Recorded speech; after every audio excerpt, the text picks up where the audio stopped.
thuar thiam har o boite izun leng ngai hi au ruai ruai pun chon zai rel silo engan nge he tiang le mai tura bia thu min lo lan ne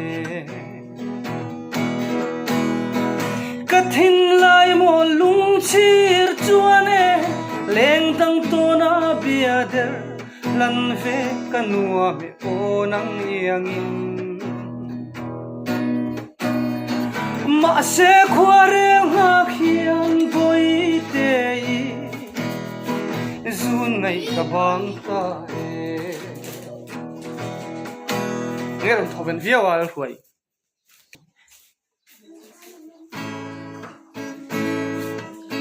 kasrun par moi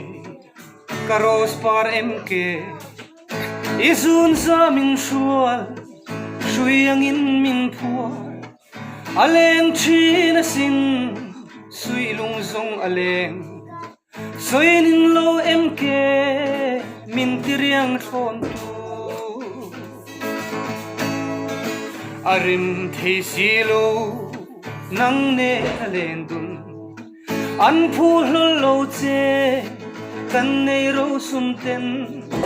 soin in lo mk min thiam mai ro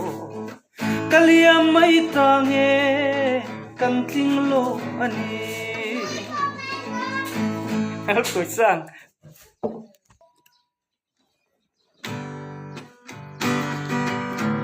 odi boi ma lai khum zaling ka don thin che nang ang renga thin lai lua zo an om lo ve zaleng zinga e ko sang ve sa odi boi ma lai khum zaling ka don thin che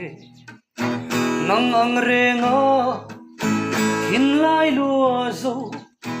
an om lo ve zaleng zinga phai zo lili le chok le pa ang vul zela